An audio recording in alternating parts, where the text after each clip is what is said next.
Alright, it's game 3. Here we are. We're back on Royal Blood with the nice, lovely rugs. I love this map. I have seen a lot of it, but I love this map.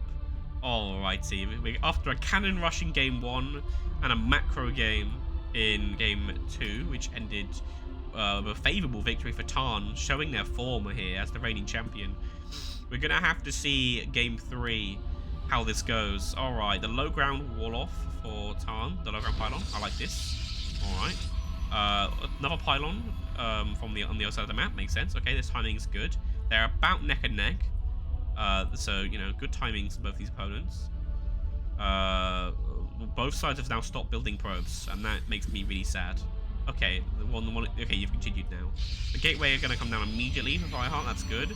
I imagine we're going to see a gateway wall off again, because again, this is quite a thin thing you can wall off on this map. You know, you can wall off your natural pretty damn easily, and I appreciate that.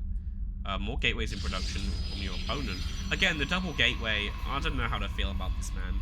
You don't need two right at the beginning of the game. You did need to build more gateways last game, my friend. Oh, you're building a third? Are you going for some phenomenal cheat? No, okay, you just decided not to do that. Makes sense.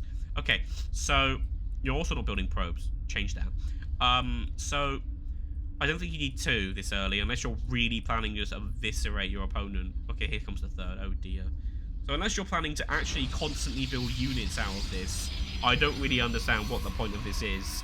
But you're not doing that because look, this gateway is idle. So what was the point of that? Your opponent's already put the side core down. Same wall off as in last map. You need to put your side core down unless these extra gateways are actually going to get you anything. Don't queue up zealots like that. Oh, you're killing me. No, don't do the queuing. Just don't queue them. Get warp gate as soon as you can, and you never have to queue your gateways again. Please don't do that. Your opponent's expanded. Or it's expanding, I guess. This probe sitting here, not sure what to do with it. Okay, there we go. It did something. And look, it's going all back to mine. Good stuff, good stuff. What to say? This probe's going to have a good look around. Warp gate in production immediately for Tahn. Good timing. Again, you're so far behind on that, Fyreheart. And that's awful. Because instead, you've got units stuck in a queue and your supply blocked. So, yes, you have an army supply lead, and your opponent isn't building any army at all, but, you know, once Warp Gate finishes, they will. We'll be able to have units fast. This guy has seen everything. Most notably, this probe would have seen that there's literally no army, so I would like to see in response, these guys go out on the map and, you know, try and kill things. But since they're quite early, these are zealots. Okay, yeah, they're on the move. Unfortunately, they're going to be a bit late because there's going to be at least one stalker, and he can probably just sit here in the wall. I don't know how long he'll be able to sit there for, and maybe defend. Particularly if, you know, you start another unit out of this gateway immediately, and if Warp Gate is able to finish. This is cancelled. Because they wanted to put it there instead. Okay, that's fine. These gateways are idle. That's bad.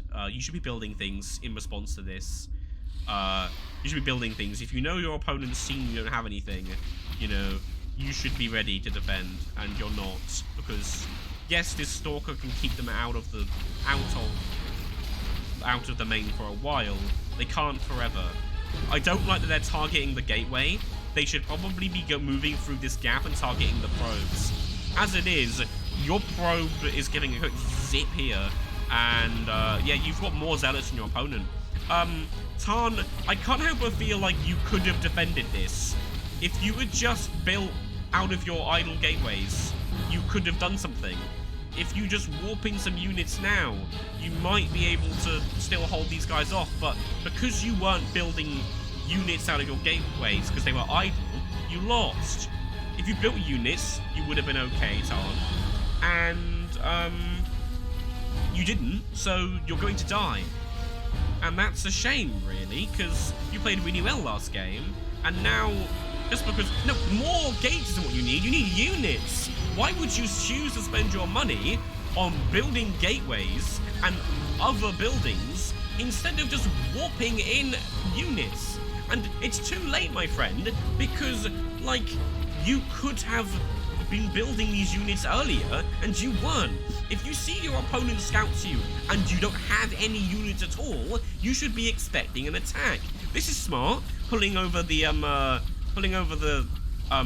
Stalker to the super battery. That's really smart stuff, but I really don't think it's enough. Your opponent has more zealots than anything you can deal with. It's a bit cheesy, it's a bit filthy, so I guess what I said about the 3 gates at the start with wasn't that bad at all. This was their plan all along, a 1-base zealot all-in. But Tahn, it was kind of slow. You could have defended this, Tahn. You could have. Again, you could have scouted this with a probe. You probably should have. Because if I look at your vision, right? Okay, you did see this. If you saw this, why weren't you building units?